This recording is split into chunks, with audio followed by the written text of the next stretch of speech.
जय हिंद प्यारे बच्चों। मैं जितेंद्र कुमार पांडे आपका स्वागत करता हूं आपके अपने ही YouTube platform target with Jitendra पर। प्यारे बच्चों, कक्षा 10 यूपी बोर्ड परीक्षा आप लोगों की 18 फरवरी से होना है और उस परीक्षा की तैयारी के क्रम में आज हम लोग पढ़ने वाले हैं हिंदी का मॉडल पेपर 2025-26 के लिए। ये आपका 24वां सेट है। इससे पहले आपका 23 सेट चलाया जा चुका है और अगर आप लोगों ने अब तक उन सेट को नहीं देखा है तो एक बार चैनल पर विजिट कीजिए और ज़रूर देखिए। 98% नंबर पाने के लिए हिंदी में आपको यूपी एमएसपी द्वारा जारी मॉडल पेपर करवाया जा रहा है। जो यूपी एमएसपी द्वारा जारी किया गया है उसी पैटर्न पर कराया जा रहा है। सभी प्रश्न इंपॉर्टेंट हैं। अगर आप लोग चैनल पर नए हैं तो चैनल को सब्सक्राइब कर लीजिए, बेल आइकन दबा दीजिए, इस क्लास को लाइक कर दीजिए और इसे अपने मित्रों के पास में शेयर कर दीजिए। चलिए हम चलते हैं पहले प्रश्न से और देखते हैं कि पहला प्रश्न क्या कहता है। पहला क्वेश्चन कह रहा है 84 वैष्णवन की वार्ता के लेखक हैं। 84 वैष्णवन की वार्ता के कौन लेखक हैं बच्चों? विट्ठल नाथ जी हैं या फिर गोकुल नाथ जी हैं या नाभादास जी हैं या चतुर्भुज दास जी हैं। तो 84 वैष्णवन की वार्ता और 200 वैष्णवन की वार्ता। जहाँ वैष्णवन की वार्ता की बात आएगी, चाहे 84 वैष्णवन हो चाहे 200 वैष्णवन हो, उसके लेखक हैं विट्ठल नाथ जी। अगर हम बात करें गोकुल नाथ की तो इनकी रचना में देखिए, हम बोलते चल रहे हैं चूँकि लिखने वाली उतनी सुविधा आपको नहीं दे पाएंगे, लेकिन फिर भी चलिए 24 वचनामृत है इनकी एक रचना है, 24 वचनामृत। और कौन सी रचना है? और है इनकी रचना वन यात्रा और है बैठक चरित्र। तो 24 वचनामृत, वन यात्रा, बैठक चरित्र है गोकुल नाथ जी की। नाभादास की बात करें तो नाभादास की दो रचनाएं बहुत फेमस हैं, बहुत प्रसिद्ध हैं, जो पूछी जाती हैं। एक तो भक्तमाल और दूसरा है अष्टयाम। भक्तमाल और अष्टयाम। चतुर्भुज दास जी की रचनाओं में अगर हम लोग बात करें तो इनकी रचना में है द्वादश यश, भक्ति प्रताप और मंगल सार यश। मतलब द्वादश यश, भक्ति प्रताप और मंगल सार यश।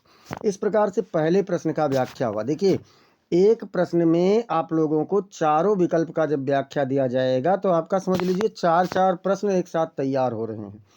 और आप लोगों को हम बता दें कि आप लोग कमेंट सेक्शन में उत्तर भी देते रहें, साथ ही साथ आप लोग इस क्लास को अगर कोई कॉपी हो, कोई नोट्स हो, उसमें अगर लिखते रहें तो आपका एक्सप्लेनेशन में बहुत कुछ चीज़ें आपको मिलेंगी।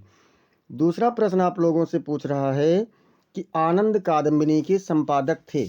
आनंद कादम्बिनी किसने संपादित किया था? बालकृष्ण भट्ट ने या प्रताप नारायण मिश्र ने या फिर राधाचरण गोस्वामी जी या बद्री नारायण चौधरी प्रेमघन। तो कौन थे बच्चों? तो बालकृष्ण भट्ट जी की जो पत्रिका है उसका नाम है हिंदी प्रदीप। क्या नाम है? हिंदी प्रदीप। और अगर हम लोग बात करें कि प्रताप नारायण मिश्र जी की कौन सी पत्रिका है, तो इनकी पत्रिका का नाम है ब्राह्मण। ब्राह्मण। राधाचरण गोस्वामी जी की कोई भी पत्रिका नहीं है और बद्री नारायण चौधरी प्रेमघन जी की पत्रिका है आनंद कादम्बिनी। तो इस प्रश्न का विकल्प तो आपका सही होगा चौथा, लेकिन हिंदी प्रदीप के संपादक बालकृष्ण भट्ट, प्रताप नारायण मिश्र जी हैं ब्राह्मण के संपादक। चलिए चलते हैं अगले प्रश्न पर। अगला प्रश्न आपका कह रहा है बाबू गुलाब राय की आत्मकथा है। कौन सी इनकी आत्मकथा है? कुछ आप बीती कुछ जग बीती, या फिर मेरा जीवन प्रवाह, या मेरी असफलताएं, या अपनी खबर। तो अगर हम बात करें कि कुछ आप बीती कुछ जग बीती ये किसकी रचना है, तो ये है भारतेंदु जी की रचना। किसकी है बच्चों? तो ये भारतेंदु जी की रचना है। बात करें अगर हम लोग मेरा जीवन प्रवाह, तो ये है वियोगी हरि जी की रचना। किसकी रचना है? वियोगी हरि जी की रचना है। और इसके बाद में अगर हम लोग कहें मेरी असफलताएं, तो ये है बाबू गुलाब राय जी की रचना। और साथ ही साथ अपनी खबर, ये है बेचन शर्मा, पांडे बेचन शर्मा उग्र। इनको उग्र भी कहा जाता है। ये पांडे बेचन शर्मा जी की रचनाएं हैं। मेरी असफलताएं बाबू गुलाब राय की हैं। अब चलते हैं अगले प्रश्न पर। अगला प्रश्न कह रहा है राजा शिव प्रसाद सितारे हिंद की रचना है। भाग्यवती है, या फिर नासिकेतोपाख्यान है, या राजा भोज का सपना है, या फिर प्रेम सागर है। तो बच्चों अगर हम लोग बात करें भाग्यवती, तो भाग्यवती है श्रद्धाराम फुल्लौरी की। किसकी रचना है? तो श्रद्धाराम फुल्लौरी की रचना है। श्रद्धाराम फुल्लौरी की रचना है। नासिकेतोपाख्यान नासिकेतोपाख्यान किसकी रचना है? आप लोग कमेंट में बताइए। राजा भोज का सपना, राजा भोज का सपना जो है ये इनका है, शिव प्रसाद सितारे हिंद जी की रचना है। और प्रेम सागर लल्लू लाल जी की रचना है। नाम था लल्लू लाल, लेकिन प्रेम के मामले में लल्लू लाल नहीं थे ये, तो भैया इन्होंने पूरा रचना लिख डाला प्रेम सागर।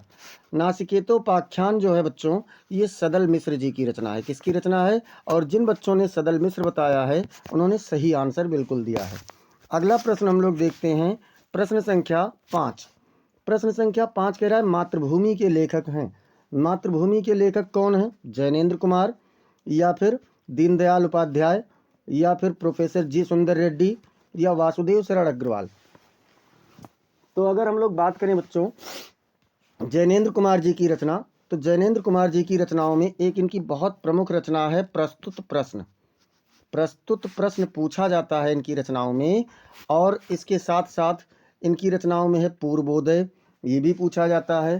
परख, ये भी पूछा जाता है। तो पूर्वोदय, परख, प्रस्तुत प्रश्न, ये सभी किसकी रचनाएं हैं? जैनेन्द्र कुमार जी की रचना है। दीनदयाल उपाध्याय की बात करें तो इनका एक रचना है सम्राट चंद्रगुप्त, और एक इनकी प्रमुख रचना है एकात्म मानववाद। चंद्रगुप्त सम्राट मतलब सम्राट चंद्रगुप्त और एकात्म मानववाद, ये है दीनदयाल उपाध्याय जी की। और जी सुंदर रेड्डी की बात करें तो जी सुंदर रेड्डी जी की रचना है साहित्य और समाज, मेरे विचार, और साथ ही साथ लैंग्वेज प्रॉब्लम इन इंडिया। और इसमें अगर हम लोग बात करें तो ये किसकी रचना है? वासुदेव शरण अग्रवाल जी की रचना है मातृभूमि के लेखक। अगला प्रश्न कह रहा है खड़ी बोली गद्य की प्रथम रचना है, अथवा खड़ी बोली की प्रथम गद्य रचना मानी जाती है। कौन से? खड़ी बोली की बात हो रही है, हिंदी गद्य की नहीं बात हो रही, खड़ी बोली गद्य की बात हो रही है। इसमें कृष्णावतार स्वरूप निर्णय की बात हो रही है, या फिर गोरा बादल की कथा है, या फिर वर्ण रत्नाकर की बात है, या भाषा योग वशिष्ठ की है। तो बच्चों अगर हम बात करें तो इसमें गोरा बादल की कथा जो है ये क्या है? खड़ी बोली गद्य की रचना है। और गोरा बादल की कथा किसने लिखा था? तो जटमल ने लिखा था। किसने लिखा था बच्चों? जटमल ने लिखा था। अगला प्रश्न चलते हैं, प्रश्न संख्या 7। प्रश्न संख्या 7 कह रहा है 100 अजान एक सुजान के लेखक हैं। कौन है? भारतेंदु हरिश्चंद्र जी हैं, या प्रताप नारायण मिश्र हैं, या अयोध्या सिंह उपाध्याय हरिओध हैं, या फिर बालकृष्ण भट्ट हैं। तो अगर बात करें बच्चों तो भारतेंदु हरिश्चंद्र जी की रचना है भारत दुर्दशा है, अंधेर नगरी है, नील देवी है, विशस्य विस्मोत्सदम है, वैदिकी हिंसा हिंसा ना भवति, ये सभी रचनाएं कौन कौन सी? भारत दुर्दशा, अंधेर नगरी, नील देवी, वैदिकी हिंसा हिंसा ना भवति, विशस्य विस्मोत्सदम, ये भारतेंदु हरिश्चंद्र जी की रचना है। प्रताप नारायण मिश्र जी की अगर बात करें तो इनकी रचना है कलि कौतुक, हठी हमीर, और निबंध नवनीत, ये इनकी प्रमुख रचनाएं हैं। अयोध्या सिंह उपाध्याय हरिओध की बात करें तो चोखे चौपदे, चुभते चौपदे, ठेठ हिंदी का ठाठ, वैदेही वनवास, ये सभी इनकी रचनाएं हैं। और बालकृष्ण भट्ट जी की रचना कौन सी है? 100 अजान एक सुजान। आपका घा वाला विकल्प सही आंसर हो जाएगा। अगला प्रश्न है कि ब्राह्मण पत्रिका प्रकाशित हुई थी, कौन से उसमें प्रकाशित हुई? द्विवेदी युग में, या फिर छायावाद युग में, या भारतेंदु युग में, या फिर पूर्व भारतेंदु युग में। तो बच्चों द्विवेदी युग में पत्रिकाएं जो आई उसमें थी प्रमुख मर्यादा। कौन सी पत्रिका थी प्रमुख? मर्यादा थी। मर्यादा के साथ साथ इसमें प्रताप पत्रिका भी आई है, प्रताप, इंदु भी आई है। इंदु, ये सभी पत्रिकाएं क्या हैं? इंदु पत्रिका, मर्यादा पत्रिका, और प्रताप पत्रिका, प्रभा पत्रिका, ये सभी द्विवेदी युग की हैं। छायावाद युग में आया है सरस्वती, सरस्वती का संपादन छायावाद में भी हुआ है। हंस आया है, हंस पत्रिका, और साथ ही साथ और कौन सा है? तो मतवाला है, चांद है। भारतेंदु युग की बात करें तो कविवचन सुधा है, ब्राह्मण है, और हिंदी प्रदीप है। कविवचन सुधा, ब्राह्मण और हिंदी प्रदीप, ये भारतेंदु युग में है। अगला अगर आप लोग पूछें पूर्व भारतेंदु युग में कौन है? शिवमंगल सिंह सुमन, या प्रभाकर माचवे, या नरेश मेहता, या फिर जगदीश गुप्त जी। तो कौन है बच्चों? प्रगतिवाद युग के कवि। प्रगतिवाद युग की बात करें तो इसमें शिवमंगल सिंह सुमन जी हैं, प्रगतिवाद के। प्रश्न संख्या 10 कह रहा है महादेवी वर्मा की रचना है त्रिधारा या फिर वीणा या पथ के साथी या गुंजन। तो गुंजन और वीणा ये पंत जी की रचना है। किसकी है? सुमित्रानंदन पंत जी की। और त्रिधारा भी इन्हीं की रचना है, लेकिन पथ के साथी ये है महादेवी वर्मा जी की रचना।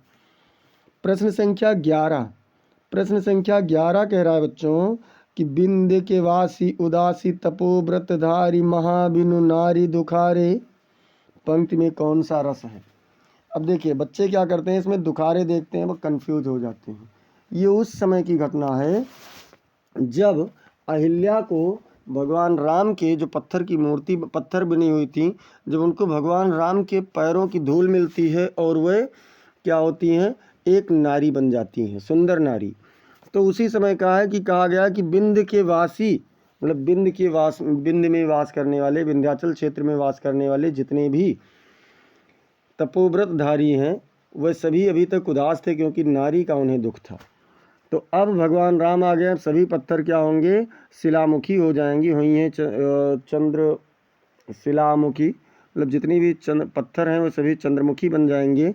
इस खुशी में वह लोग कह रहे हैं। तो यहाँ पर हास्य रस है बच्चों, बी वाला विकल्प आपका बिल्कुल सही उत्तर हो जाएगा। प्रश्न संख्या 12 कह रहा है जहाँ उपमेय में उपमान की समानता प्रकट की जाए वहाँ अलंकार होता है। उपमा होगा या फिर रूपक होगा या उत्प्रेक्षा होगा या संदेह होगा। समानता की बात हो रही है, संभावना नहीं कहा जा रहा है, समानता कहा जा रहा है। तो समानता होगी तो क्या होगा, उपमा अलंकार होगा। संभावना होगा तो उत्प्रेक्षा होगा, और जब भेद रहित आरोप होगा तो रूपक होगा। प्रश्न संख्या 13 कह रहा है सोरठा छंद के दूसरे और चौथे चरण में मात्राएं होती हैं 11 मात्रा या 16 मात्रा या फिर 12 मात्रा या फिर 13 मात्रा दूसरे और चौथे चरण में। तो सोरठा क्या है बच्चों, दोहे का उल्टा होता है। सोरठा के दूसरे और चौथे चरण में 13 मात्राएं, पहले और तीसरे चरण में 11 मात्राएं होती हैं। तो यहाँ पर डी वाला विकल्प आपका सही उत्तर हो जाएगा। प्रश्न संख्या 14 कह रहा है अपव्यय शब्द में उपसर्ग जुड़ा है। अपव्यय शब्द में कौन सा उपसर्ग है? उपसर्ग वह शब्दांश होते हैं जो शब्द के पहले जुड़ते हैं। तो आ है या फिर उप है या अप है या अधि है। तो क्या है बच्चों, इसमें अप उपसर्ग है। सी वाला विकल्प आपका बिल्कुल सही उत्तर हो जाएगा। प्रश्न संख्या 15 कह रहा है माता पिता में समास है। माता पिता शब्द में कौन सा समास है? कर्मधार है या द्विगु या फिर बहुब्रीहि या फिर द्वंद्व समास। तो माता पिता शब्द अगर देखा जाए बच्चों तो माता और पिता कह रहे हैं, माता और पिता मतलब दोनों एक दूसरे के विरोधी हैं। ऐसी स्थिति में क्या होता है, द्वंद्व समास होता है। जब दो पद हों और दोनों प्रधान हों और दोनों में अक्सर क्या होता है, विलोम शब्द होते हैं, बीच में योजक चिन्ह होता है, तो वहाँ पर द्वंद्व समास होता है। प्रश्न संख्या 16 कह रहा है समुद्र शब्द का पर्यायवाची शब्द नहीं है। कौन सा नहीं है ये बताना है। सागर नहीं है या पारावार नहीं है या महीपत या जलधि। तो जलधि और सागर तो सभी जानते हैं, कंफर्म हो गए। पारावार भी समुद्र की ही पर्यायवाची है, लेकिन महीपत पर्वत की पर्यायवाची है, इसलिए सी वाला विकल्प आपका सही उत्तर हो जाएगा। प्रश्न संख्या 17 कह रहा है 100 का तत्सम शब्द है। 100 जो 100 200 300 ऐसे कहते हैं, उसका तत्सम क्या होगा? सत है या सव है या सत है या इनमें से कोई नहीं। तो बच्चों तत्सम शब्द होगा सत, बड़ा सा यानी तालव्य सा और ता, सत होगा 100 का तत्सम शब्द। प्रश्न संख्या 18 कह रहा है तेसाम में विभक्ति और वचन है। कौन सी विभक्ति है? पंचमी विभक्ति द्विवचन है या सप्तमी विभक्ति एक वचन है या षष्ठी विभक्ति बहुवचन है या फिर चतुर्थी विभक्ति चतुर्थी विभक्ति एक वचन है। कौन सा है इसमें से? तो बच्चों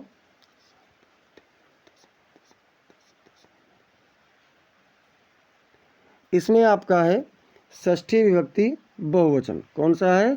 तो षष्ठी विभक्ति बहुवचन है। इसके बाद में प्रश्न संख्या 19 कह रहा है तुमसे सोया नहीं जा सकता वाक्य में वाच्य है। कर्तवाच्य या भाववाच्य या कर्मवाच्य या इनमें से कोई नहीं। तो देखिए हमने कहा था कि नकारात्मक भाव में होगा और क्या होगा, कर्म का अभाव होगा।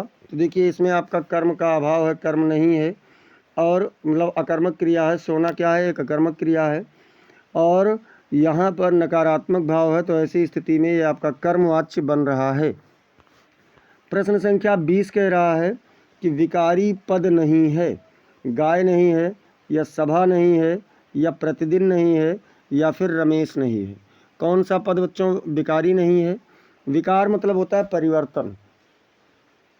तो जो भी शब्द परिवर्तनकारी नहीं है, परिवर्तनकारी यानी विकारी शब्द में होता है संज्ञा, संज्ञा विकारी होता है।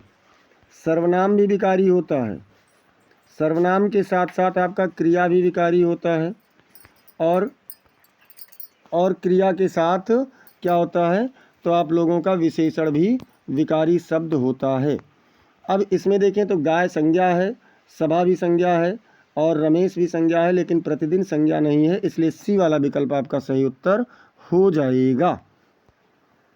कमेंट में इसको पूरा बताइए, ठीक है। अब यहाँ से शुरू होता है खंडबा। खंडबा क्या है? वर्णनात्मक प्रश्न है। निम्नलिखित में से किसी एक गद्यांश पर आधारित सभी प्रश्नों के उत्तर दीजिए।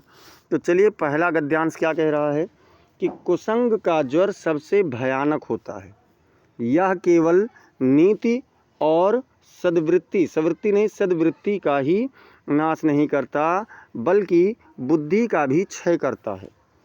किसी युवा पुरुष की संगति यदि बुरी होगी तो वह उसके पैरों में बंधी चक्की के समान होगी, जो उसे दिन दिन अवनति के गड्ढे में गिराती जाएगी, और यदि अच्छी होगी तो सहारा देने वाली बाहु के समान होगी, जो उसे निरंतर उन्नति की ओर ले जाएगी। अब देखिए प्रश्न क्या है, तो पहला प्रश्न इसमें से पूछा कि उपर्युक्त गद्यांश का संदर्भ लिखिए। अब देखिए क्या है, तो ये पाठ आप लोगों को पता है मित्रता नामक शीर्षक से, तो भैया लिख दीजिए प्रस्तुत गद्यांश हमारी पाठ्य पुस्तक हिंदी के गद्य खंड के मित्रता नामक शीर्षक से लिया गया है। इसके लेखक आचार्य रामचंद्र शुक्ल जी हैं। लेखक कौन है बच्चों? तो आचार्य रामचंद्र शुक्ल जी इसके लेखक हैं। अब इसके बाद में देखते हैं दूसरा प्रश्न। तो दूसरा प्रश्न कह रहा है कि गद्यांश के रेखांकित अंश की व्याख्या कीजिए। चलो हम एक बार आपको रेखांकित अंश दिखा देते हैं। रेखांकित अंश इसमें ज़्यादा है। किसी युवा पुरुष की संगति यदि बुरी होगी तो वह उसके पैरों में बंधी चक्की के समान होगी, जो उसे दिन दिन अवनति के गड्ढे में गिराती जाएगी, और यदि अच्छी होगी तो सहारा देने वाली बाहु के समान होगी, जो उसे निरंतर उन्नति की ओर ले जाएगी। अब चलो इसका हम लोग देख लेते हैं व्याख्या। तो कह रहे हैं कि यदि कोई व्यक्ति बुरी संगति में पड़ता है तो वह उसके जीवन को नकारात्मक दिशा में ले जाएगी और उसे गलत कामों में फंसा देगी। बुरी संगति के कारण व्यक्ति अपने लक्ष्यों से भटक जाता है और उसके जीवन में समस्याएं बढ़ने लगती हैं। यदि कोई व्यक्ति अच्छी संगति में रहता है तो वह उसके जीवन को सकारात्मक दिशा में ले जाएगी और उसे अपने लक्ष्यों को प्राप्त करने में मदद करेगी। अच्छी संगति के कारण व्यक्ति के जीवन में सकारात्मक परिवर्तन आते हैं और वह अपने जीवन को सफल बना पाता है। अब चलते हैं तीसरा। इसमें जो है तीसरा क्या कह रहा है कि सुदृढ़ बाहु का क्या अर्थ है। तो सुदृढ़ बाहु का अर्थ है कि मजबूत सहारा, अर्थात कह सकते हैं बहु नहीं बाहु होना चाहिए, मजबूत सहारा, यानी कि कोई ऐसा सहारा हो जो क्या करे, जो आप लोगों को पार करा दे, अर्थात सच्चा मित्र होना चाहिए। अब इसके बाद में मान लो आप उसे नहीं कर पा रहे हैं तो अथवा में इसको कर लेना। और इसमें क्या कह रहे हैं कि हिंदी में प्रगतिशील साहित्य का निर्माण हो रहा है। उसके निर्माता यह समझ रहे हैं कि उनके साहित्य में भविष्य का गौरव निहित है, पर कुछ ही समय के बाद उनका यह साहित्य भी अतीत का स्मारक बन जाएगा और आज जो तरुण हैं वही वृद्ध होकर अतीत के गौरव का स्वप्न देखेंगे। उनके स्थान में तरुणों का फिर दूसरा दल आ जाएगा जो भविष्य का स्वप्न देखेगा। दोनों के ही स्वप्न सुखद होते हैं, क्योंकि दूर के ढोल सुहावन होते हैं। दूर के ढोल सुहावन होते हैं, इस शब्द को अगर आप ध्यान दें तो पकड़ ले जाएंगे कि कौन से पाठ से है। ये पाठ है क्या लिखूं, पद्मलाल पुन्नालाल बख्शी जी द्वारा है। अब पहले इसमें कह रहे हैं कि आप लोग उपर्युक्त गद्यांश का संदर्भ लिख दीजिए। देखिए, आपका चाहे गद्य हो चाहे पद्य हो, सभी पाठों का नाम और उनके लेखकों का नाम आपको अवश्य आना चाहिए, तभी आपका ये 2 नंबर पक्का हो पाएगा। तो क्या है बच्चों, प्रस्तुत गद्यांश हमारी पाठ्य पुस्तक हिंदी के गद्य खंड के क्या लिखूं नामक शीर्षक से लिया गया है। इसके लेखक पद्मलाल पुन्नालाल बख्शी जी हैं। कौन है इसके लेखक? तो पद्मलाल पुन्नालाल बख्शी जी इसके लेखक हैं। फिर दूसरे में क्या कह रहा है कि गद्यांश के रेखांकित अंश की व्याख्या कीजिए। तो चलो देख लेते हैं। यह वाक्य हिंदी साहित्य के प्रगतिशील साहित्य के बारे में बात कर रहा है। इसमें कहा गया है कि प्रगतिशील साहित्य के निर्माता यह समझ रहे हैं कि उनके साहित्य में भविष्य का गौरव निहित है, लेकिन कुछ ही समय के बाद उनका यह साहित्य भी अतीत का स्मारक बन जाएगा।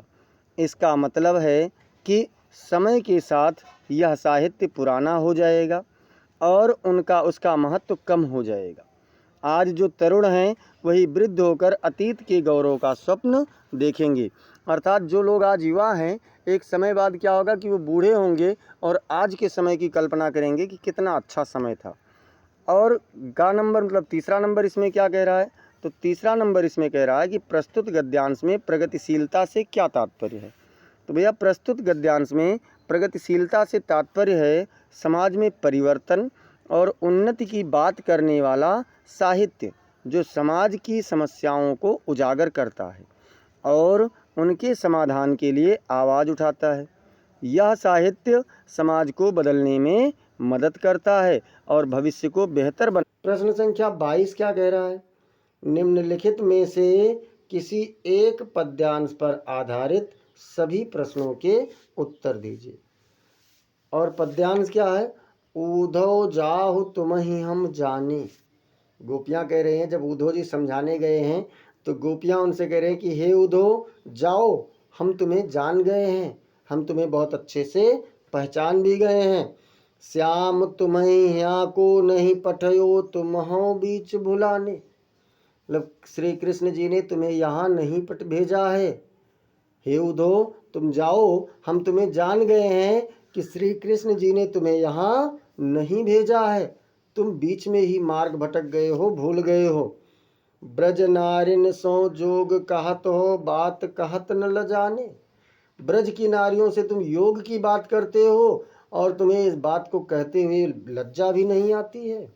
बड़े लोग न विवेक तुम्हारे, ऐसे भय अयाने।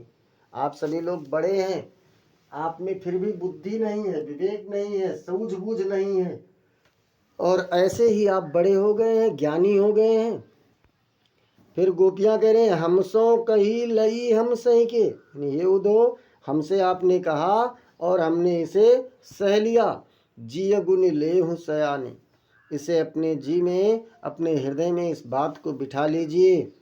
कहाँ अबला कहाँ दशा दिगंबर, मष्ट करो पहचाने। मतलब कहाँ हम अबला नारी और कहाँ तुम हमें निराकार ब्रह्म अर्थात दिगंबर, यानी जिसकी दिशाएं ही वस्त्र हो, जिसका कोई रूप ही नहीं है, जिसका कोई आकार ही नहीं, ऐसे ईश्वर की आराधना करने को कह रहे हो। इस बात को तो पहचानो। साच कहो तुमको अपनी सो, बूझती बात निदाने। सत्य सत्य बताना तुम्हें अपनी ही सौगंध है, तुम इतने भी नादान नहीं हो कि तुम इस बात को ना समझो। सूर श्याम जब तुम्हें पठायो, तब नहीं कहूँ मुस्काने। सूरदास जी कहते हैं कि गोपियाँ पूछते हैं कि जब श्याम ने तुम्हें यहाँ भेजा तो क्या वो थोड़ा सा भी नहीं मुस्कुराए? अर्थात जरूर मुस्कुराए होंगे, क्योंकि वह सारी बातों को जानते हैं। अब इसके बाद में हम लोग देखेंगे प्रश्न। तो क्या कह रहा? उपर्युक्त पद्यांश का संदर्भ लिखिए।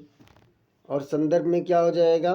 प्रस्तुत पद्यांश हमारी पाठ्य पुस्तक हिंदी के पद्य खंड के पद नामक शीर्षक से लिया गया है। और इसके रचयिता सूरदास जी हैं। अब देखते हैं बच्चों, अगला प्रश्न कह रहा है रेखांकित अंश की व्याख्या कीजिए। तो पद्यांश के रेखांकित अंश की व्याख्या कीजिए और कह रहा है कि गोपियाँ कह रही हैं कि कृष्ण जी ने जब तुम्हें यहाँ नहीं भेजा है, तुम खुद ही रास्ता भूलकर यहाँ आ गए हो। उनका कहना है कि वो दो अपनी मर्जी से ब्रज में आए हैं और कृष्ण का संदेश देने की कोशिश कर रहे हैं। मतलब गोपियाँ ये मानती हैं कि उधो रास्ता भटक गए हैं और अपने मन से ही यहाँ पर चले आए हैं और क्या कर रहे हैं, हम लोगों को झूठे झूठे कृष्ण का संदेश देने का प्रयास कर रहे हैं। फिर देखिए तीसरे प्रश्न में कह रहे हैं कि ब्रज नारिन सो जोग कहत हो, बात कहत न लजाने से क्या तात्पर्य है, स्पष्ट कीजिए। तो गोपियाँ उद्धव से कह रही हैं कि वे ब्रज की स्त्रियों से योग की बातें कर रही हैं, लेकिन उन्हें अपनी बात कहने में लज्जा नहीं आती। गोपियों का कहना है कि उद्धव जैसे बड़े लोगों को ऐसी बातें नहीं कहनी चाहिए, क्योंकि वे जानते हैं कि गोपियाँ कृष्ण के प्रेम में डूबी हुई हैं और योग की बातें उनके लिए उपयुक्त नहीं हैं। अथवा देखिए क्या है प्रश्न, मतलब दोनों में से कोई एक करना है। चाह नहीं मैं सुरबाला के गहनों में गूथा जाऊं, चाह नहीं प्रेमी माला में बिंद प्यारी को ललचाऊं, चाह नहीं सम्राटों के सौ पर हे हरि डाला जाऊं, चाह नहीं देवों के सिर पर चढ़ूं, भाग्य पर इठलाऊं। मतलब एक फूल है जो अपनी इच्छा प्रकट करते हुए कह रहा है कि मेरी ये इच्छा नहीं है कि मैं सुरबाला अर्थात सुंदरियों के गहनों में गूथा जाऊं और वहाँ पर अपनी शोभा का वर्णन करूं, अर्थात अपने भाग्य पर इतराऊं।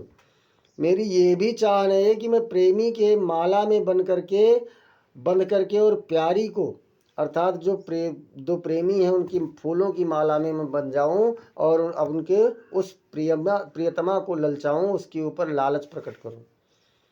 हे प्रभु, मेरी ये भी इच्छा नहीं है कि मैं राजा महाराजाओं के सौ पर डाला जाऊं, मेरी ये भी इच्छा नहीं है कि मैं देवताओं के शीश पर चढ़ूं और अपने भाग्य पर इतराऊं। एक फूल कह रहा है तो फिर इच्छा क्या है, अपनी इच्छा वो यहाँ बताता है।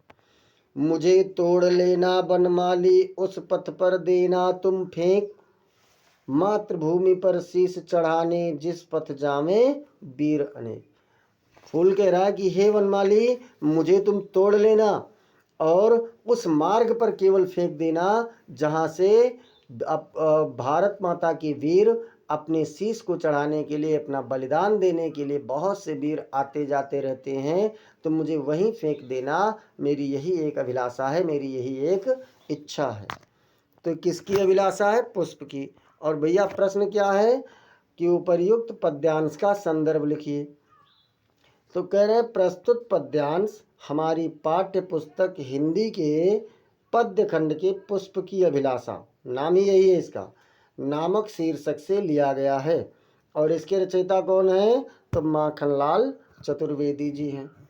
रेखांकित अंश की व्याख्या करने को कह रहे हैं तो क्या है, पुष्प कह रहा है कि हे वनमाली यानी हे भगवान, मुझे उस पथ पर फेंक दो जहाँ वीर लोग मातृभूमि के लिए अपने प्राणों का बलिदान कर देते हैं, अर्थात बलिदान करने के लिए जाते हैं। अब देखिए पुष्प वनमाली के समक्ष अपनी कौन सी इच्छा प्रकट करता है। तो पुष्प की इच्छा है कि वह मातृभूमि की रक्षा के लिए बलिदान होना चाहता है, न कि देव कन्याओं के आभूषणों में गूथा जाना, प्रेमी माला में बंधना, सम्राटों के सिर पर चढ़ाया जाना या देवों के सिर पर चढ़ना वो नहीं चाहता, बल्कि वह क्या करता है, माँ का वर्णन किया गया है।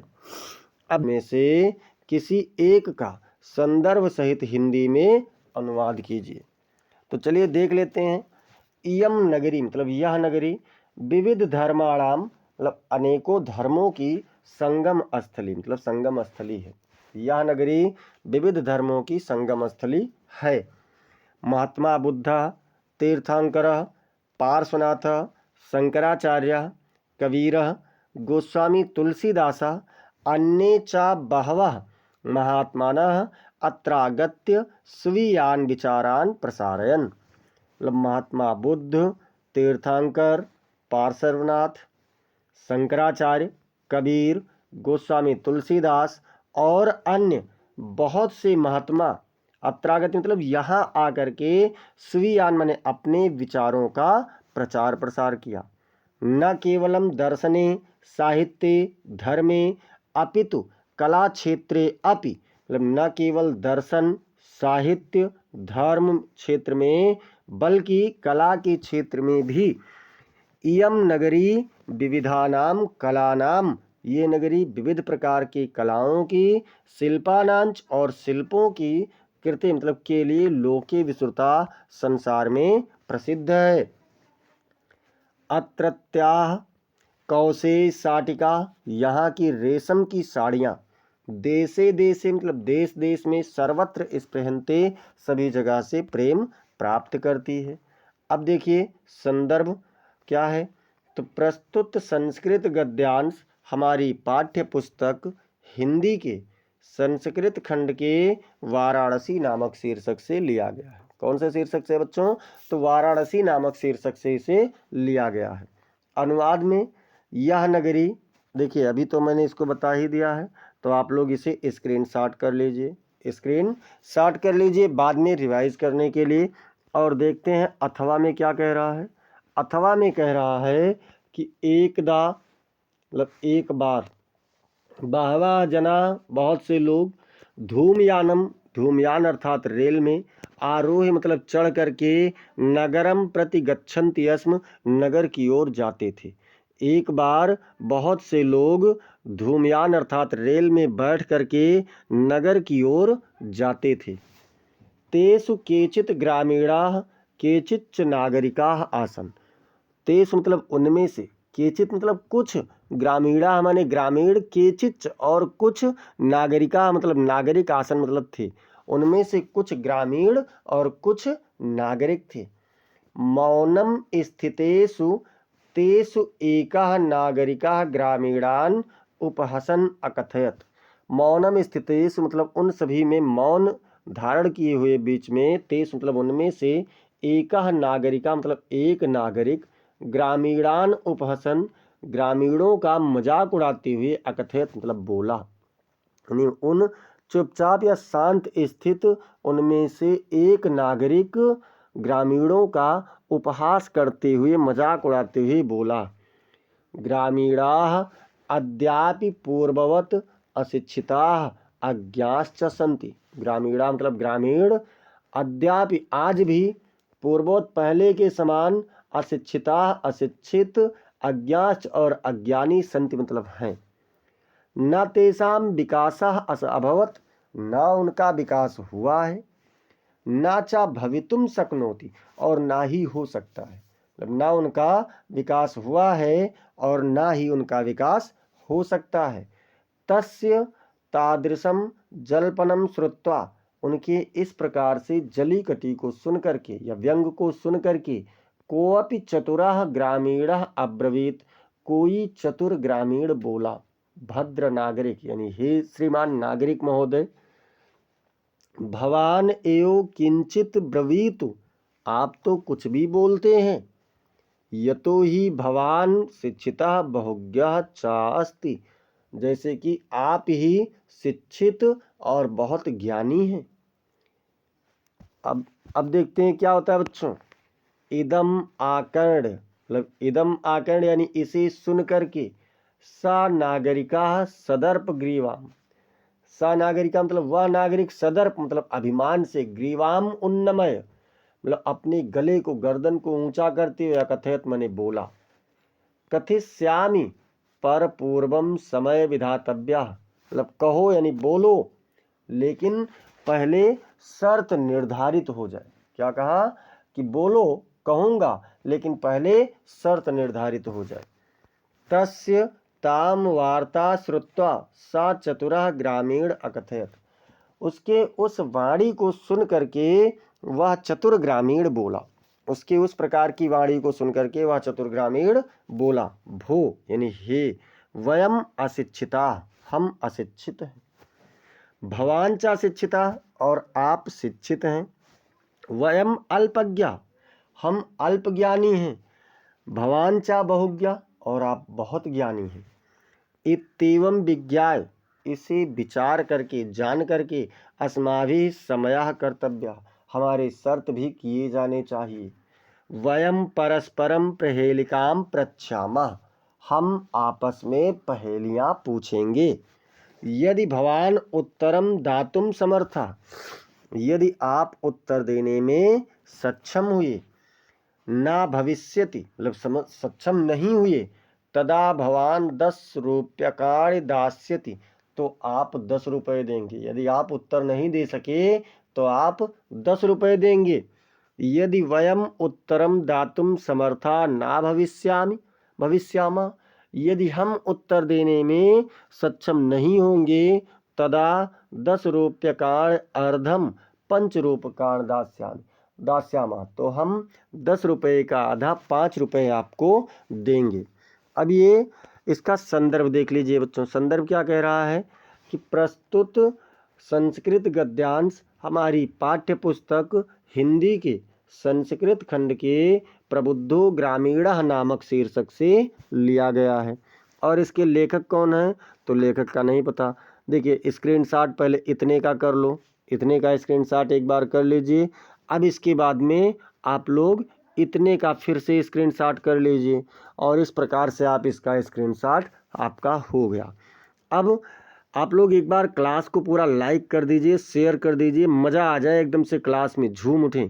अब देखते हैं बच्चों, यहाँ पर क्या कह रहा है कि दिए गए संस्कृत पद्यांशों में से किसी एक का संदर्भ सहित हिंदी में अनुवाद कीजिए।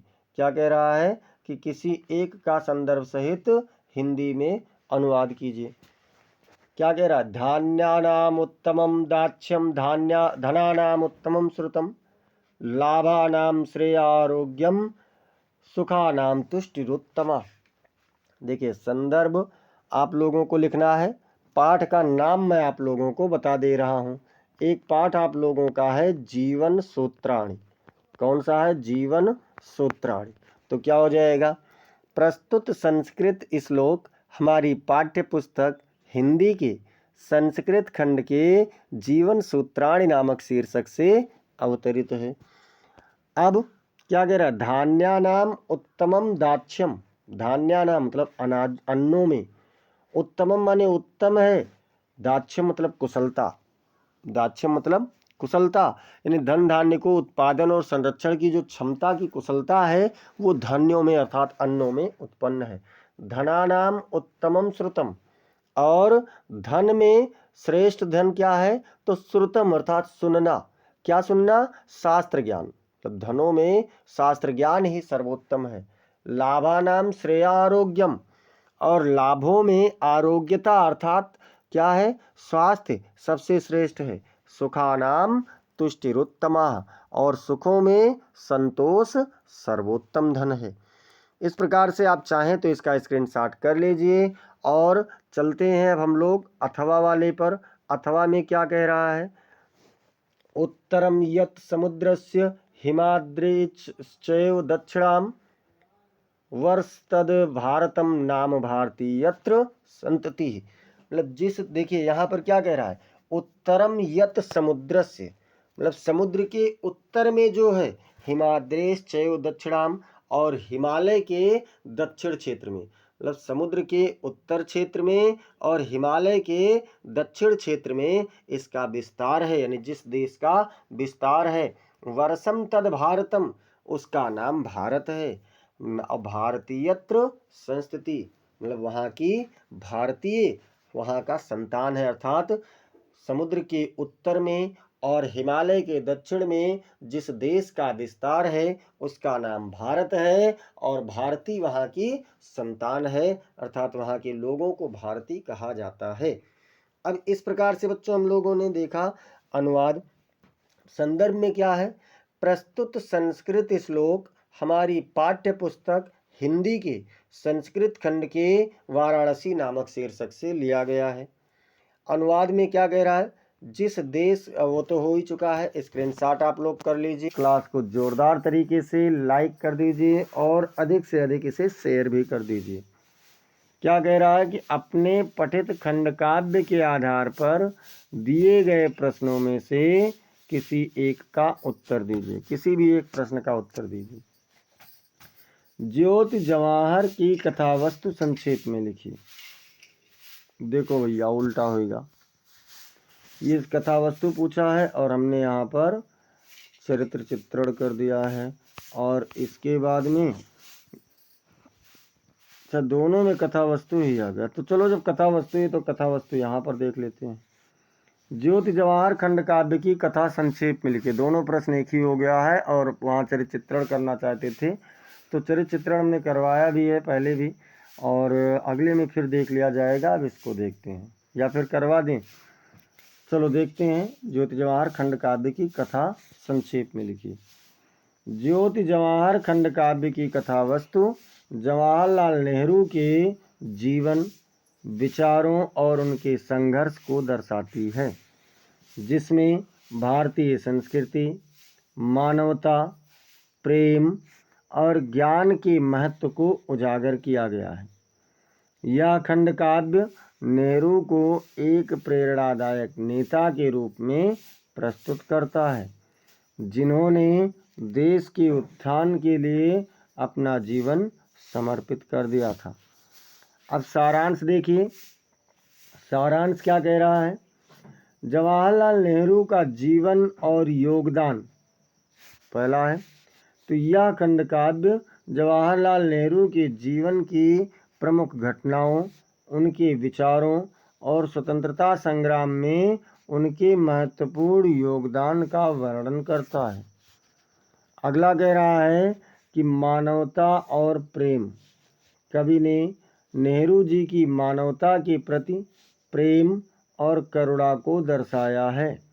यह एक प्रेरणास्पद नेता थे जो हमेशा अपने देश के कल्याण के लिए तत्पर रहते थे। शिक्षा का महत्व क्या है? खंड काव्य में शिक्षा और ज्ञान की शक्ति पर जोर दिया गया है। सामाजिक और राष्ट्रीय मुद्दे क्या हैं? तो देखिए, सामाजिक और राष्ट्रीय मुद्दे में यह खंड काव्य भारतीय समाज और संस्कृति के इर्द गिर्द घूमता है, जिसमें सामाजिक मुद्दों को भी उजागर किया गया है।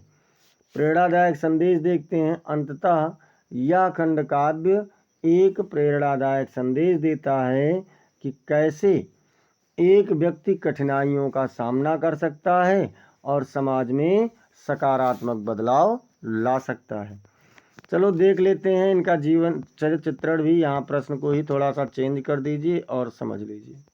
जैसे हमने इसमें कथा वस्तु लिखा है तो आप इसमें लिख दीजिए कि ज्योति जवाहर खंड काव्य के आधार पर चरित्र चित्रण। देखिए, ज्योति जवाहर खंड काव्य के आधार पर पंडित जवाहरलाल नेहरू का चरित्र चित्रण है, जिसमें पहला प्रश्न मतलब ये क्या है? जवाहरलाल नेहरू एक ऐसे व्यक्तित्व थे जिनमें देश प्रेम, विश्व बंधुत्व, वैज्ञानिक दृष्टिकोण और राष्ट्रीय भावनात्मक एकता जैसे गुण समाहित थे। वह एक लोकनायक थे जिन्होंने भारत की स्वतंत्रता के लिए संघर्ष किया और देश के निर्माण में महत्वपूर्ण भूमिका भी निभाई। नेहरू जी के चरित्र की विशेषता क्या क्या है? तो देश प्रेम और राष्ट्रीय भावना। नेहरू जी के चरित्र की विशेषता में क्या है? देश प्रेम और राष्ट्रीय भावना। तो चलो देखते हैं। नेहरू जी को भारत की समृद्ध संस्कृति और इतिहास पर गर्व था। भारत की जो समृद्ध संस्कृति रही है और इतिहास रहा है उस पर नेहरू जी को बहुत ही गर्व था। वह भारत की एकता और अखंडता के प्रतीक थे। किस बात के प्रतीक थे? तो भारत की एकता और अखंडता के प्रतीक थे हमारे नेहरू जी। विश्व बंधुत्व की बात करें तो विश्व बंधुत्व में नेहरू जी ने विश्व शांति और सहयोग की वकालत की। नेहरू जी ने किसकी वकालत की है? तो विश्व शांति और सहयोग की इन्होंने वकालत की है। वह शांति के अग्रदूत और हिंसा के विरोधी थे। फिर वैज्ञानिक दृष्टिकोण की अगर बात करें तो क्या है वैज्ञानिक दृष्टिकोण में नेहरू जी विज्ञान और प्रौद्योगिकी के विकास में विश्वास रखते थे। उन्होंने भारत के विकास के लिए विज्ञान और प्रौद्योगिकी के क्षेत्र में निवेश किया। मानवता के प्रति प्रेम देखें तो नेहरू जी मानवता के प्रति प्रेम और करुणा में विश्वास रखते थे। उन्होंने गरीबी, अशिक्षा और बीमारी के खिलाफ लड़ाइयाँ लड़ी हैं। शिक्षा के प्रति उनका समर्पण, तो शिक्षा के प्रति समर्पण में देखें तो नेहरू जी शिक्षा के महत्व को समझते थे। उन्होंने शिक्षा के क्षेत्र में सुधार के लिए काम किया और भारत के युवाओं को शिक्षित करने के लिए प्रयास भी किया है। अब ये हो ही चुका है। अब देखते हैं खा नंबर पर कह रहा है कि मुक्तिदूत खंडकाव्य के आधार पर महात्मा गांधी का चरित्र चित्रण कीजिए। मुक्तिदूत खंडकाव्य अथवा मुक्तिदूत खंडकाव्य के द्वितीय सर्ग का सारांश लिखिए। फिर ग नंबर में कह रहा है कि अग्रपूजा खंडकाव्य के कथानक का सारांश लिखिए। और इसमें दूसरा है कि अग्रपूजा खंडकाव्य के तृतीय सर्ग का सारांश अपने शब्दों में लिखिए। घ नंबर कह रहा है कि मेवाड़ मुकुट के नायक का चरित्र चित्रण कीजिए। मेवाड़ मुकुट खंडकाव्य की कथा वस्तु को संक्षेप में लिखिए। अंगा नंबर कह रहा है जय सुभाष खंडकाव्य के आधार पर सुभाष चंद्र बोस का चरित्र चित्रण कीजिए। या फिर जय सुभाष खंडकाव्य के षष्ठ सर्ग अर्थात छठवें सर्ग की कथा अपने शब्दों में लिखिए। इसके बाद में फिर अगला देखते हैं तो अगला क्या कह रहा है। 4 नंबर कर्मवीर भरत खंडकाव्य के आधार पर भरत का चरित्र चित्रण कीजिए। या फिर कर्मवीर भरत का कथानक अपने शब्दों में लिखिए। इसके बाद में 4 नंबर क्या कह रहा है। तुमुल खंडकाव्य 6 नंबर तुमुल खंडकाव्य का सारांश अपने शब्दों में लिखिए। या फिर तुमुल खंडकाव्य के प्रतिनायक मेघनाद का चरित्र चित्रण कीजिए। जा नंबर में कह रहा है कि मातृभूमि के लिए खंडकाव्य के आधार पर उसके नायक चंद्रशेखर आज़ाद का चरित्र चित्रण कीजिए। या फिर मातृभूमि के लिए खंडकाव्य के आधार पर प्रथम सर्ग का संक्षिप्त वर्णन कीजिए। प्रथम सर्ग को संकल्प सर्ग भी कहा जाता है। झा नंबर कह रहा है कि कर्ण खंडकाव्य की कथा वस्तु संक्षेप में लिखिए। या फिर कर्ण खंडकाव्य के नायक की दानवीरता का वर्णन कीजिए। आपको बता दें बच्चों कि ये आपका जो है पूरा, यानी पूरा का मतलब जो इतने खंडकाव्य आप लोगों ने देखे, इन सभी खंडकाव्यों में से 6वां प्रश्न का नंबर कह रहा है कि दिए गए लेखकों में से किसी एक लेखक का जीवन परिचय देते हुए उनकी एक प्रमुख रचना का उल्लेख कीजिए। तो क्या है भैया, आचार्य रामचंद्र शुक्ल हैं, जयशंकर प्रसाद हैं और डॉक्टर राजेंद्र प्रसाद हैं। इन तीनों में से किसी एक का करना है तो चलो आचार्य रामचंद्र शुक्ल जी का कर लेते हैं। बहुत इम्पोर्टेंट भी हैं आचार्य रामचंद्र शुक्ल। आचार्य रामचंद्र शुक्ल का जन्म 4 अक्टूबर 1884 ईस्वी को उत्तर प्रदेश के बस्ती जिला के अगोना नामक गांव में हुआ था।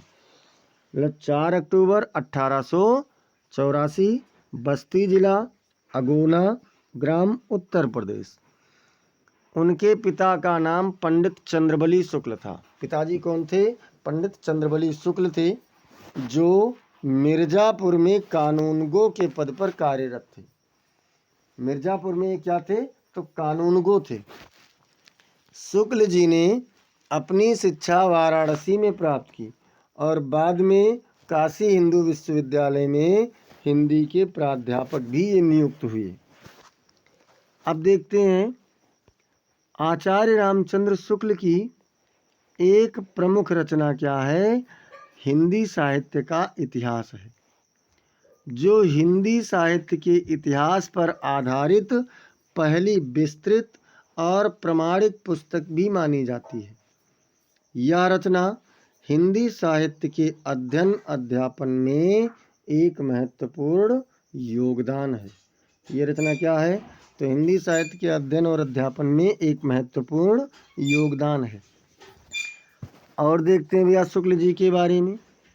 शुक्ल जी एक महान आलोचक, निबंधकार, अनुवादक और साहित्य इतिहासकार थे। उनकी अन्य प्रमुख रचनाओं में चिंतामणि, रसमीमांसा, तुलसीदास, विचार वीथी और जायसी ग्रंथावली शामिल है। उनका निधन 2 फरवरी 1941 ईस्वी को वाराणसी में हुआ था। तो इस प्रकार से हम लोगों ने लेखकों का जीवन परिचय देखा। लेखक का मतलब आचार्य रामचंद्र शुक्ल जी का। सभी लोग क्लास को लाइक और शेयर करते रहिए। खा नंबर क्या कह रहा है बच्चों, दिए गए कवियों में से किसी एक कवि का जीवन परिचय देते हुए उनकी एक प्रमुख रचना का उल्लेख कीजिए। मतलब किसी भी एक कवि का जीवन परिचय देते हुए आपको क्या करना है, तो एक रचना का उल्लेख करना है। कौन कौन से हैं, तुलसीदास जी हैं, राम नरेश त्रिपाठी हैं और श्याम नारायण पांडे जी हैं। तो चलिए हम लोग देख लेते हैं यहाँ पर राम नरेश त्रिपाठी जी की जीवन परिचय और रचना का उल्लेख कैसे है। राम नरेश त्रिपाठी का जन्म 4 मार्च 1889 ईस्वी को उत्तर प्रदेश के जौनपुर जिले के कोयरीपुर ग्राम में एक साधारण कृषक परिवार में हुआ था। देखिए, कोयरीपुर ग्राम, जौनपुर जिला, उत्तर प्रदेश, और जन्म का तिथि क्या था, तो 4 मार्च और 1889 ईस्वी। अब इसके बाद में देखें तो इनकी प्रारंभिक शिक्षा गांव के प्राइमरी स्कूल में हुई। मतलब गांव के प्राइमरी स्कूल से इन्होंने अपनी पढ़ाई शुरू किया था। त्रिपाठी जी स्वच्छंदतावादी कवि थे और लोकगीतों के सर्वप्रथम संकलन करता थे। इन्होंने लोकगीतें खूब लिखी। उनकी रचना, उनकी एक प्रमुख रचना में देखें तो पथिक है, पथिक भी है और मिलन भी है इनकी रचना, जो हिंदी के प्रथम एवं सर्वोत्कृष्ट राष्ट्रीय खंड काव्य में से एक है। पथिक क्या है, तो एक खंड काव्य है। इसकी रचना इन्होंने वर्ष 1920 में मात्र 21 दिनों में किया था। मतलब जो ये पथिक का खंड काव्य है, इसकी रचना इन्होंने कुल 21 दिनों में किया था। और अन्य प्रमुख रचनाओं में मिलन है और स्वप्न भी शामिल है। त्रिपाठी जी ने कविता, कहानी, उपन्यास, जीवनी, संस्मरण, बाल साहित्य आदि विभिन्न विधाओं में भी लेखन किया है।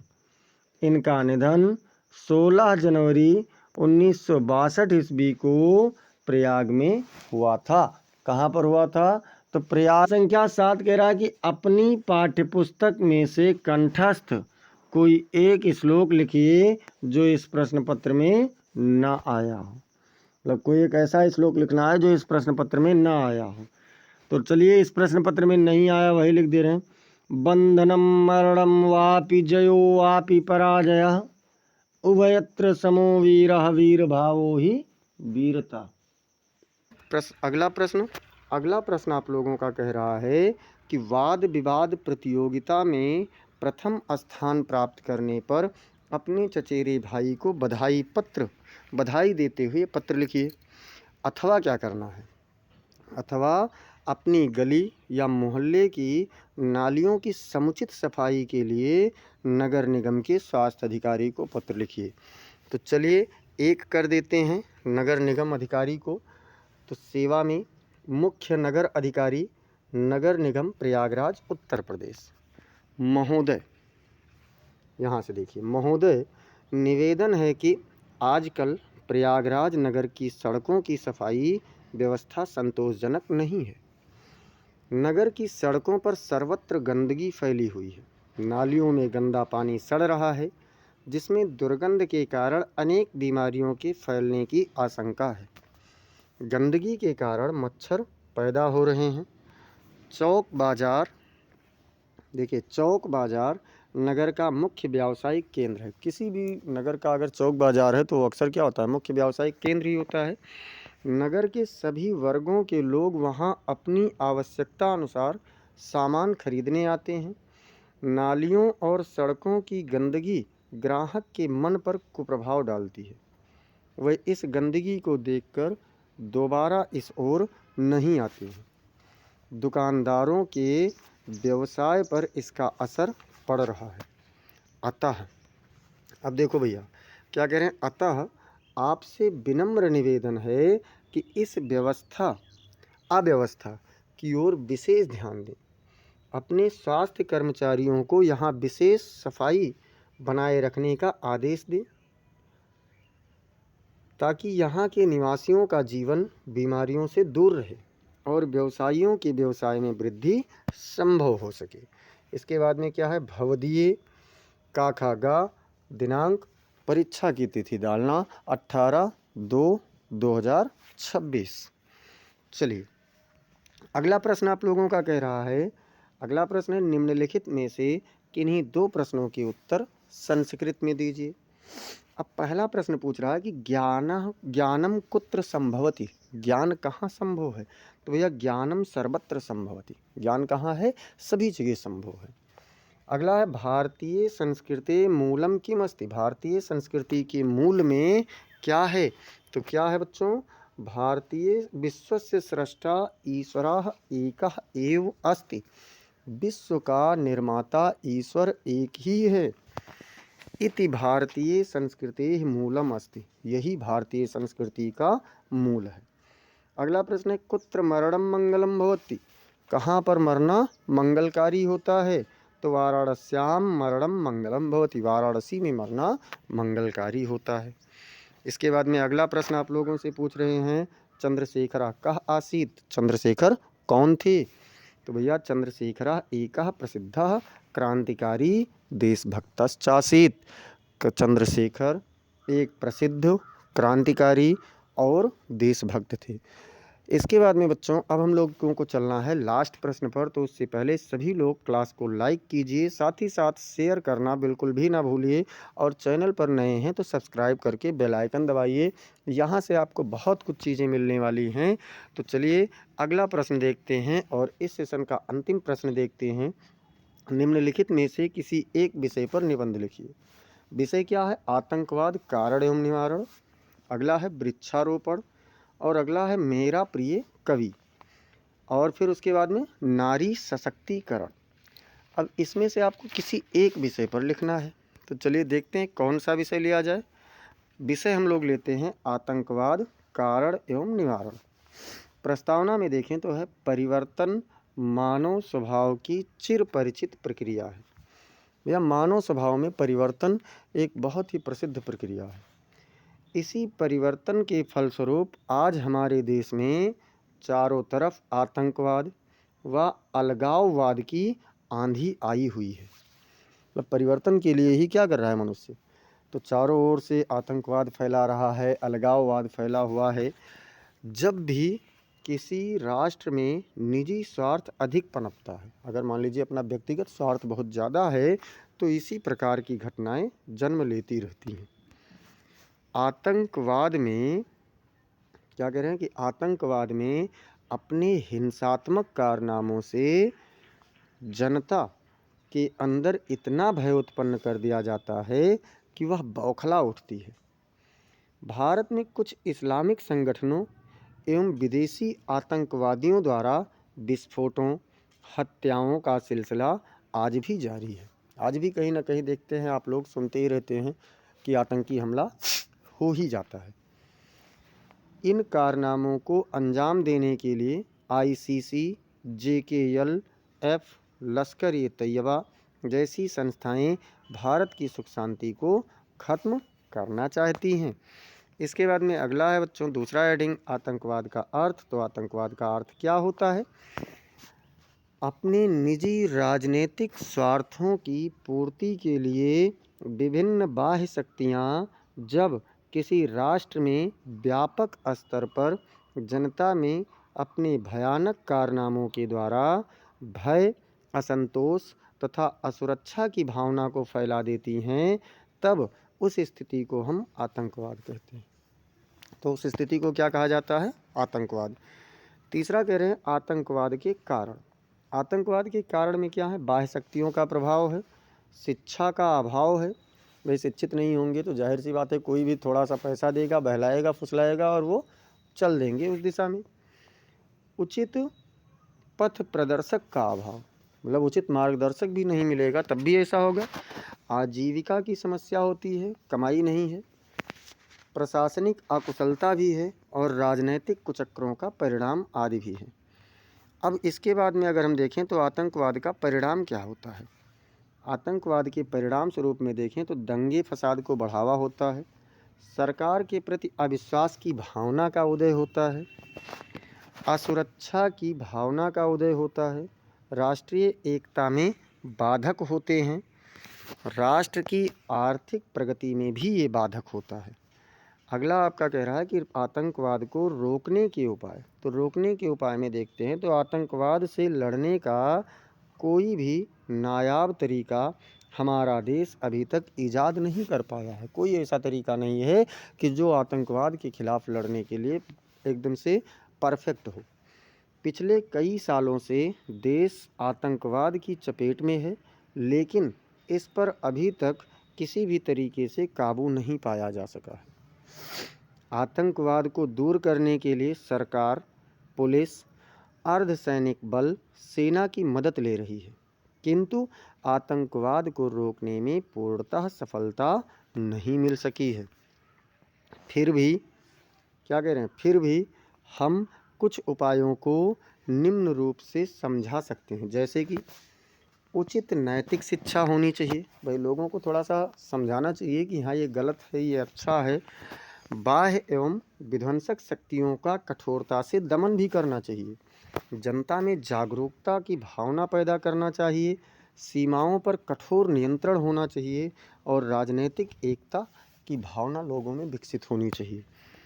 इसके बाद में देखते हैं उपसंहार। उपसंहार क्या कह रहा है बच्चों? भारत सरकार द्वारा अपनाई गई सकारात्मक नीति का अंतर्राष्ट्रीय देशों में स्वागत किया है। भारत ने कहा है कि आतंकवादी गतिविधियों को पाकिस्तान पहले बंद करता है, तो भारत शांति वार्ता के लिए हमेशा तैयार है। उसने कहा है कि किसी भी समस्या का हल परमाणु बम का प्रयोग अथवा युद्ध करने से नहीं होता है, समझौते से होता है। तो इसका पूरा दुनिया स्वागत कर रहा है। इस प्रकार से आज हम लोगों ने ये मॉडल पेपर कंप्लीट किया। ऐसे ही समस्त क्लासेस को पाने के लिए बच्चों आप लोग चैनल को ज़रूर सब्सक्राइब कीजिए अगर अब तक नहीं किए हैं। साथ ही साथ बेल आइकन भी दबाइए। क्लास को आप लाइक कर दिया कीजिए। इसे आप अपने मित्रों के पास में शेयर करते रहें और आप लोग कमेंट सेक्शन में मुझे अपने सुझाव ज़रूर बताते रहें। क्लास कैसी लगी, कोई प्रश्न है या फिर आपको कोई मॉडल पेपर सॉल्व करवाना है तो सारी व्यवस्था है। कमेंट सेक्शन में आप बता सकते हैं, टेलीग्राम पे आप जाकर के वहाँ से भेज सकते हैं। आपका स्वागत रहेगा और उस पर सुधार किया जाएगा। मिलते हैं फिर अगली क्लास में, तब तक के लिए जय हिंद, जय भारत।